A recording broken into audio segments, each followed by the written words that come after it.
ये एक important video है और ये जो इंपॉर्टेंट वीडियो किस बारे में है वो बताता हूं आपको।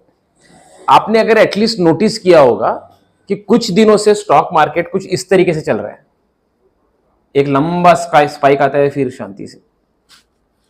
पहले मार्केट ऐसा चलता था, नॉन स्टॉप, जो चीज ऊपर जानी है वो नॉन स्टॉप ऊपर जाती थी। अब एक बार ऊपर जाती है और फिर ये डल फेज, ये डल फेज, ये दोनों चीज का कारण है, बहुत इंपॉर्टेंट कारण है जिसके बारे में मैं ये वीडियो बना रहा हूं।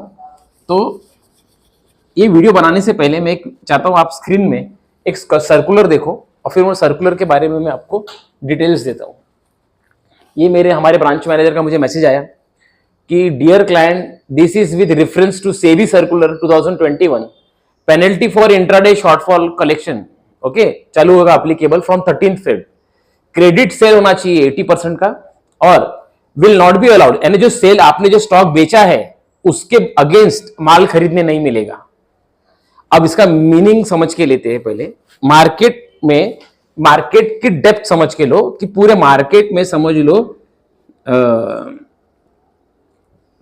75,000 करोड़ का कारोबार होता है।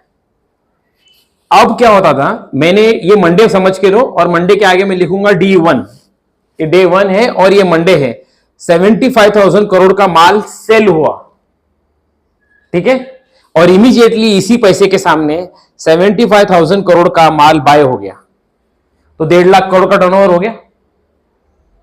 अब किसी अच्छे तेजी के दिन ये हो जाता था, समझ लीजिए 1.75 लाख, यानी 1,75,000 करोड़ का माल बिकता है तो 1,75,000 करोड़ का माल खरीद सकते हो आप। ये था पुराना मार्केट। अब नए मार्केट का रूल है, ये आपने माल बेचा, अब अगले दिन ट्यूसडे को ये पैसा आपके अकाउंट में क्रेडिट होगा, जितना क्रेडिट होगा उतने का ही माल लोगे, यानी ये डे 1 बिका, know buying on that day. तो अगर जब जब रैली होगी स्टॉक मार्केट में, इसका मतलब बाइंग हो चुकी। अब जब तक ये माल बिकेगा नहीं और आपके अकाउंट में क्रेडिट आएगा नहीं, तब तक फ्रेश बाइंग नहीं होगी। तो मार्केट का तो पंक्चर ही हो गया। अब क्या हो गया, इसमें एक और प्रॉब्लम हो गया। मैं पुराने ओल्ड स्कूल में जाता हूं। पहले क्या होता था, मंडे को डे 1 में हमने बाइंग किया, ठीक है, तो यह समझो हमने 75,000 का भी समझ लो माल बेचा, सिर्फ समझ के चलो कि ये माल बेचा, इसके सामने इंटू 10x माल खरीद सकते थे, तो 7,50,000 करोड़ का मार्केट में आ जाता था लिक्विडिटी, उधारी की सही पर आ जाती थी। इससे स्टॉक रॉकेट जैसा ऊपर जाते थे। अब क्या बोलते हैं, रूल नंबर 1, आप 75,000 करोड़ का माल बेचे हो, वेरी गुड। जब तक 75,000 करोड़ आपके अकाउंट में क्रेडिट नहीं होगा, आप नया माल नहीं खरीद सकते। तो मार्केट एकदम बोरिंग हो गया है। अगर आप कॉल पुट में ट्रेड कर रहे हो, बैंक निफ्टी में ट्रेड कर रहे हो, तो भी आप देखते होगे कि कॉल धीरे से आराम से जा रहा है ऊपर। तो मतलब कुछ डायनामिक्स चेंजेस हो गए मार्केट में, वो चेंजेस का ये अपडेट है और इसका सॉल्यूशन क्या है वो भी आपको बताऊंगा। तो सबसे पहला रूल, मैं एक काम करता हूं, वो एमी ब्रोकर चालू करो, एमी ब्रोकर। हाँ, ये पीसी ज्वेलर का चार्ट है। ये जुलाई जून महीने में लास्ट ईयर बाय आया था, अपने सिस्टम में बाइंग आया था 20 रुपए में, ठीक है, और ये 2023 में 90 रुपीज का हो गया, नॉन स्टॉप भगाया गया है। देखिए ये अपर सर्किट लगते गया, चला गया, ठीक है।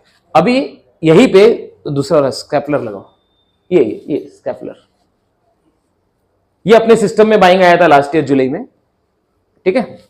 ये बाइंग आया था 2200 में, इसने हाई बनाया 4,000 का, और ये बनाया जुलाई अगस्त सितंबर में, और देखो ये एरो आ गया सेल का, माल निकल गया स्कैपलर में। हुआ क्या, हमको जो सोचना है वो क्या सोचना है कि ये दो स्टॉक्स जो भागे, इसकी हमको आदत थी। मुझे तो पर्सनली आदत थी कि मैं स्टॉक लेता था, स्टॉक ऐसा ऊपर जाता था, ऐसा 2 साल में स्टॉक 400-500 गुना होता था। अब मैं आपको एक डाटा देता हूं, सरप्राइज डाटा है। लास्ट 2 ईयर में सिर्फ 30 स्टॉक ही है जो 200 गुना हो गए। आउट ऑफ 7,400 सिर्फ 30 स्टॉक्स ही है, उसमें से 4 अडानी के थे। तो मतलब ऑर्गेनिक ग्रोथ, ऑर्गेनिक डबल होना मुश्किल हो गया है। लेकिन ये वीडियो बताने का मेरा दो मकसद है। मैं पहला मकसद नंबर 1 क्लियर करता हूं। एज पर सर्कुलर हम बात करेंगे। First we will talk about circular और then we will talk about market movement. तो सबसे पहला चीज ओपीएम।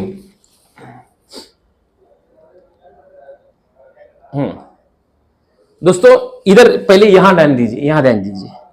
ये है पी यानी प्रोडक्ट, ठीक है, और ये मुझे बनता है 8 रुपए में मैं बनाता हूं और मैं इसको 10 रुपए में बेचता हूं, ठीक है। तो मेरा ऑपरेटिंग प्रॉफिट मार्जिन जो है ना वो 20% है, 20-25% है, ठीक है। जैसे कि समझ लीजिए इजी कि मैं 10 रुपए में बनाता हूं और ये 12 रुपए में बेचता हूं, तो मेरा 20% का ऑपरेटिंग प्रॉफिट मार्जिन है। मैं नेस्ले हूं, मैं हिंदुस्तान लीवर हूं, जो भी हूं।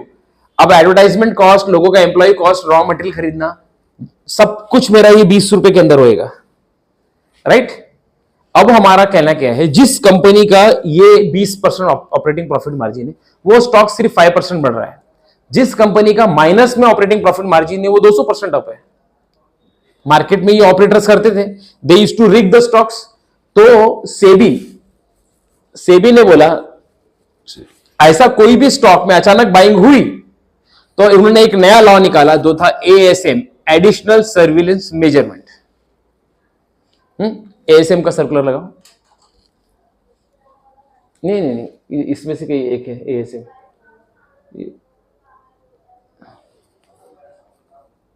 एक मिनट जरा स्क्रीन दिखाओ।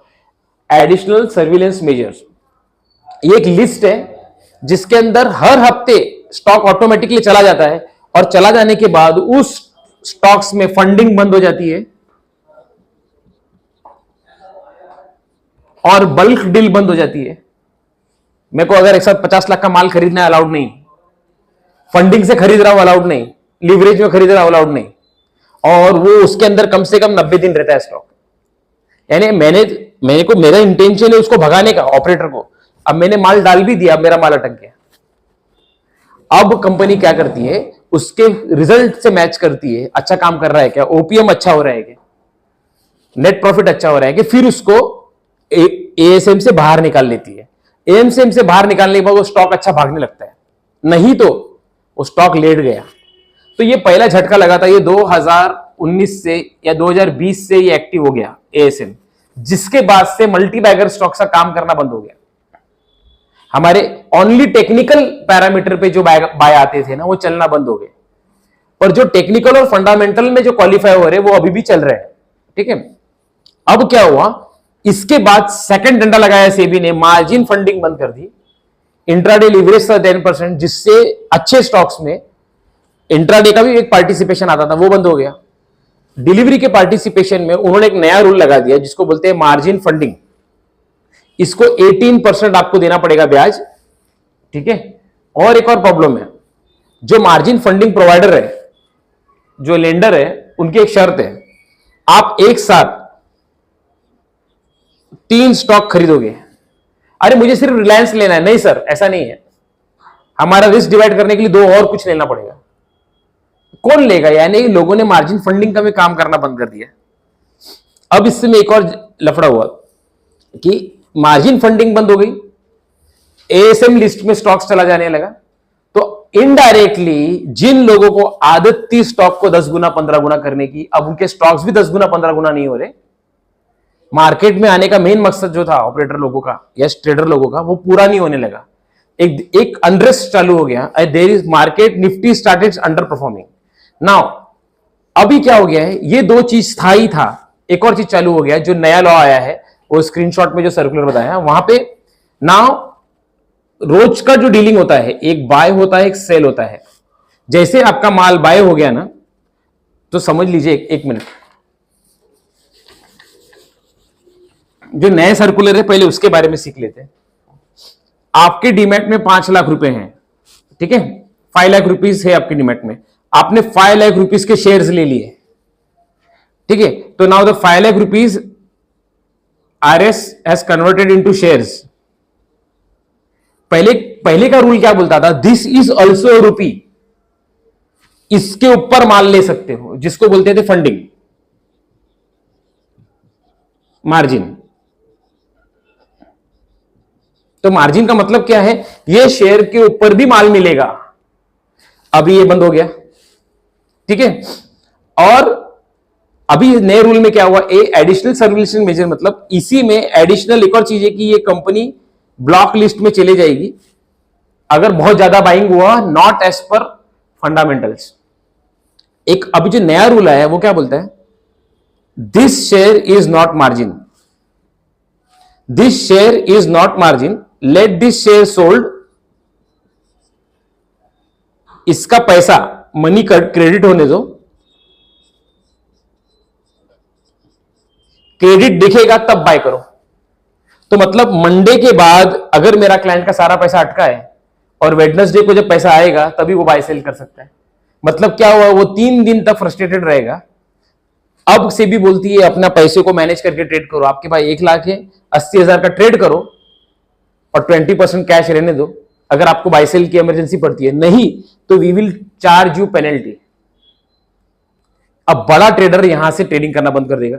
अब मेन प्रॉब्लम क्या हुआ, तो ये मार्जिन फंडिंग का प्रॉब्लम आ गया, एएसएम का प्रॉब्लम आ गया, और ये नया सर्कुलर का प्रॉब्लम आ गया। नए सर्कुलर के कारण क्या हुआ, जिन क्लाइंट्स को आदत थी हाँ 3 लाख का माल बेच दो और 3 लाख का खरीद लो, तो डीलर क्या बोल रहा है, 3 लाख का माल तो बिक गया पर नया खरीदने को अलाउड नहीं है। इससे सभी क्लाइंट्स में एंग्जाइटी बढ़ गई, स्ट्रेस बढ़ गया, मेरा भाव आगे जा रहा है, सर जाएगा। अब बार बार हर एक को बता के नया सर्कुलर पढ़ो। पहले ये सारी चीजों से मार्केट डायनामिक्स चेंज हो गए हैं, लेकिन कुछ इसका पॉजिटिव साइड है, ये भी पागल नहीं है। तो पॉजिटिव साइड क्या है, पहले उसके बारे में डिस्कस करेंगे, फिर ट्रेडिंग के बारे में डिस्कस करेंगे। Back to OPM. तो जैसे मैंने कहा कि इधर आइए,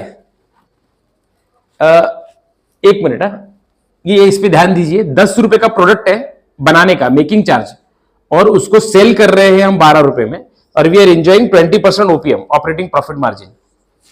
तो जरा इधर देखिए, इंडियन एनर्जी एक्सचेंज, ये कंपनी का ओपीएम है 83%, क्योंकि is just a consulting company.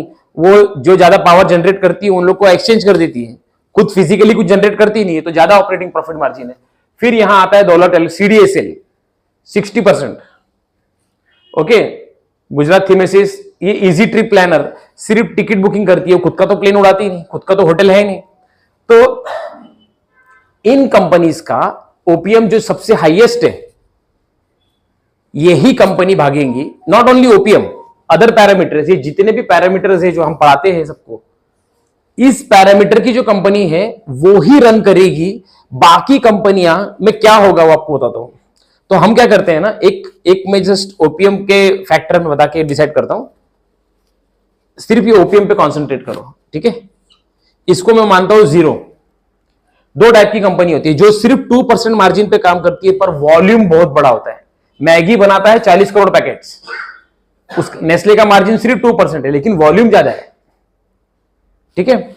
लेकिन कोई कंपनी है जो 25% मार्जिन कमाती है पर वॉल्यूम कम है, एक वॉल्यूम कम है और 25% मार्जिन है।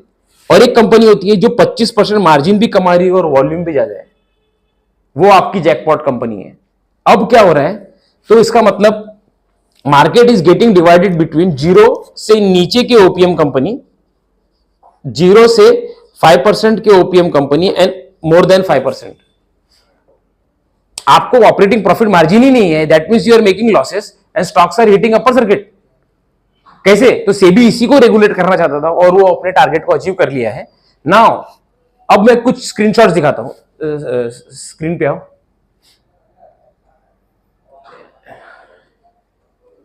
अरे ये सीधा इस पे क्लिक करो ना।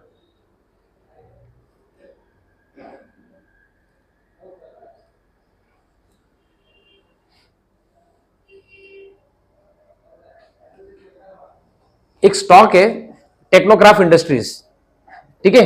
ये हमारे पैरामीटर में आया, ये देखिए, ये स्क्रीनर में, हमारे स्क्रीनर में ये 34th नंबर पे था जब आया, जिस दिन 34th नंबर पे था। तो मैंने लिखा Technocraft Industries Limited is top 34 rank stock as per our scanner, target is 1100। और ये जो डेट था ना, ये डेट था 11 फेब, ठीक है। तो आज का दिखाओ, एक मिनट पॉज करो। तो ये टेक्नोक्राफ्ट इंडस्ट्री है, आज 15 फेब को ओपन हुआ था 984 में, लो किया 977, हाई किया 1169 और 20% ऊपर क्लोज हुआ, ठीक है। जहां पे स्टॉक्स 1-2% नहीं चल रहे, ये स्टॉक 20% ऊपर क्लोज हुआ, ये हमारे स्कैनर में आया था। ठीक है, इसी के सामने मैं आपको एक स्टॉक, ये ऊपर लो जरा, इधर निफ्टी लिख दो, निफ्टी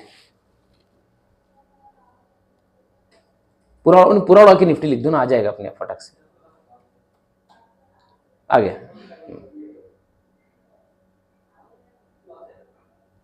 हाँ वेरी गुड। अभी ना ये ना, ये 1 ईयर ये लिखो इस पे,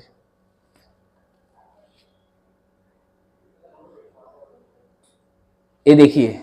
अब ना ये पॉइंट को मैं टच करता हूं, इस हाई को मैं टच करता हूं, हाई को टच करो यहां, हाँ एक ये है 18,000 और ये हाई को टच करो,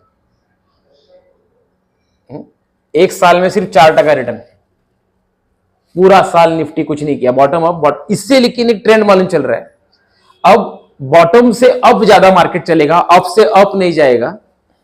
if you are in profit, book profit, stock वापस नीचे आएगा। रेंज बाउंड हो गया है मार्केट, रेगुलेटेड हो गया है। अगर कंपनी प्रॉफिट बुक नहीं कर रही तो स्टॉक नहीं भागेगा। If you are in profit, keep booking profit. But इसका मतलब यह भी होता है, if the company is good, filtering all parameter, तो इसका एक हिडन मीनिंग ये भी है, अच्छा घोड़ा है, नंबर 1 घोड़ा है, जीतने वाला घोड़ा है, सारा पैसा उधर ही जाएगा क्योंकि लिमिटेड है। जैसे वॉरेन बफेट ने बोला, स्टॉक खरीदने के लिए वो एक पैरामीटर दिया है उसने, समझो जिंदगी में एक ही कार खरीदनी है और पूरी जिंदगी वो कार अपने पास रखनी है, तो आप क्या करोगे? उसको खुला गैरेज में छोड़ दोगे? वो तो जंग लग जाएगा। आप रोज रात को उसको ऑयलिंग करोगे, रोज रोज उसको पोछोगे, रोज रात उसको साफ करोगे और लेने से पहले सोचोगे 10 बार इसकी स्टील बॉडी मजबूत है क्या, ये इसका माइलेज अच्छा है क्या, इसका इंजन अच्छा है क्या। पर अगर आप बहुत रईस बिगड़े हो, कोई भी गाड़ी उठा रहे हो, गाड़ी सड़ रही है, तो वो बोलता है स्टॉक्स को भी ऐसा ही फिल्टर करना चाहिए कि अगर आप उसको ऐसा मानो कि लाइफ में मैं एक ही डिसीजन लेना चाहता हूं, तो आप सोच के लोगे। और अब सेबी ने इनडायरेक्टली लोगों को ऐसा कर दिया है कि if you want to pump big money, सोच के करो। ठीक है, एक मिनट पॉज करो। तो इतना सब बताने का मेरा कारण क्या था? Intraday trading. ओके, अगर आप कर रहे हो इक्विटी में, तो मैं आपको बता देता हूं 75% वॉल्यूम डाउन हो चुका है। लोगों ने इंट्राडे ट्रेडिंग अब इक्विटी में करना बंद कर दिया है। दूसरा, जो स्विंग करते हैं और सोचते हैं मैं 30% कमाऊंगा एक ट्रेड से, वो ट्रेड 11% ऊपर जाके वापस नीचे आ रहा है। सॉल्यूशन इज, अपना एक्सेल शीट लगाओ, एक्सेल शीट लगाओ। सॉल्यूशन इज स्टिक टू, हाँ ये मैंने एक्सेल शीट बनाया है ट्रेड्स के लिए। तो इसका जो सॉल्यूशन है, वो सॉल्यूशन है, अभी आएगा थोड़ी देर में, कि ये करो इन, ठीक है, तब तक की याद देखिए, वो चालू रहेगा। सॉल्यूशन इज बुक, स्विंग में बुक 6%, 9% एंड 18%, इतना ही उम्मीद रखो स्विंग ट्रेडिंग में। और अगर मल्टीबैगर है तो book profit after every 25% rise. 25% हो गया, 1 लाख का वैल्यू 1,25,000 हो गया, 25,000 का माल बुक कर लो, बिकॉज कंटिन्यू रैली नहीं हो रही है। ये इसका एक सॉल्यूशन है। दूसरा चीज क्या है, अब बहुत बड़ा पैसा फॉरेक्स में चला जाएगा, बिटकॉइन में चला जाएगा, नहीं तो ऑप्शंस में चला जाएगा। और अब जो मेरा यहां सबसे इंपॉर्टेंट पार्ट है कि ऑप्शंस वाले इसमें सबसे ज्यादा मार खाएंगे।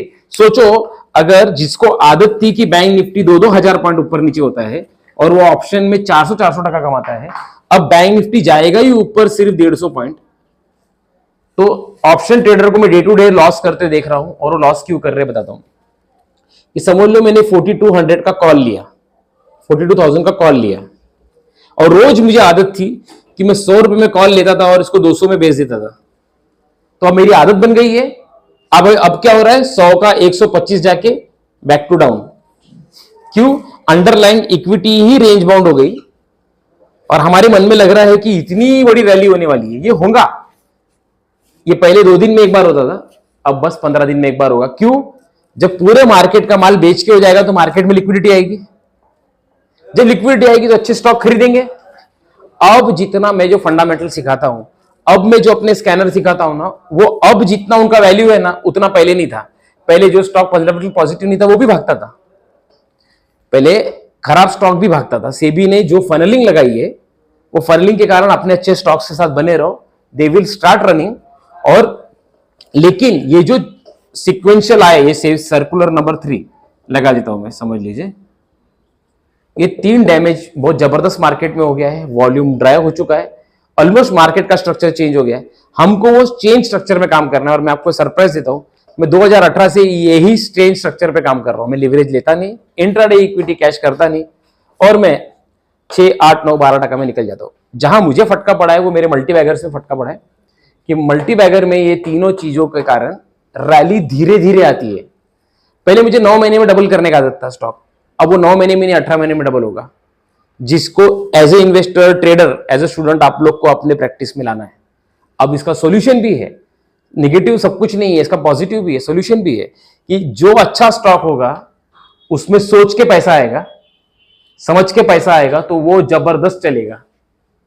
तो विद दिस आपको मैं फिर से क्लियर कर दूं एक बार, this video was about new SEBI circular where you once the stock is sold, credit आएगा फिर ही बाय कर सकते हैं। पहले क्या होता था, the stock is sold you can buy, वो बीच में सेटलमेंट होता रहेगा। विद दिस मार्केट में बहुत बड़ा चेंजेस आया, हर एक को पेनल्टी आएगा। आप मुझे फोन करोगे, ये 300 रुपए क्यों काटा, ये 25 रुपए क्यों काटा है, 40 रुपए क्यों काटा, मुझे खरीदने का था, मेरे अकाउंट में माल पड़ा है। इफ यू वांट, आप प्लेज करो अपने शेयर्स को, you will B charge 18% per annum and you will be allowed to trade. With this मैं एएसएम के इस सर्कुलर एंड इंफॉर्मेशन वीडियो को यही बंद करता हूं, एंड कंटिन्यू ट्रेडिंग वीडियोस बाद में आते रहेंगे।